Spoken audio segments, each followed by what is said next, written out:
I was on the Slavery at Monticello tour, and Donna and Grace were clearly being unsettled by so much of what they were hearing from our guide, a guy named David Thorson. And David, as I mentioned in the book, in the span of 45 minutes to an hour, was more direct and honest about Jefferson and his relationship to slavery in ways that I was like, why didn't I learn this in 8th grade social studies class? Like, this should have been central to my understanding of this. But they were, but I was familiar with the information, and these women, from what I could tell on their faces, clearly weren't. So I went up to them after and was talking to them, and they were just like, I had no idea that Jefferson was a slave owner. I had no idea that Monticello was a plantation.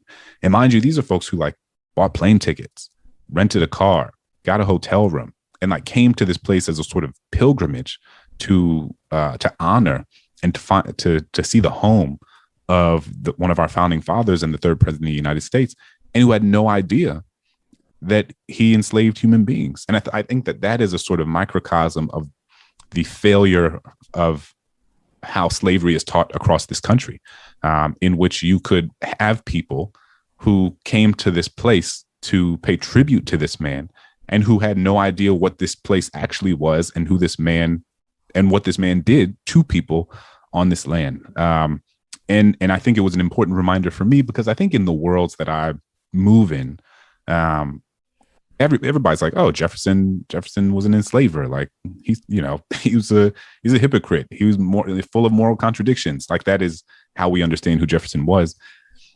But there are a lot of people who just don't know a lot of information, and not just about Jefferson, but about slavery writ large. And that is, again, is it intentional? It is intentional. It is the result of an mid 19th century effort after the Civil War to prevent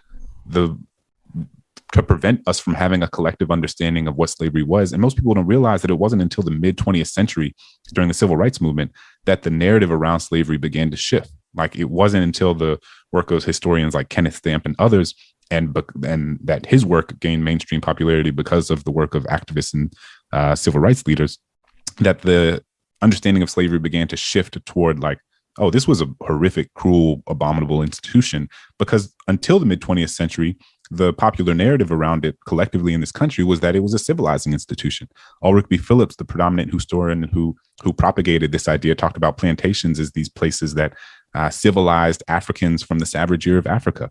As the late Senator John Calhoun from South Carolina, he would always talk about slavery as a positive good for both Black and white alike. And that narrative was central to America's collective understanding of slavery for a century before it began to shift. And we're still attempting to sort of unwind so much of that.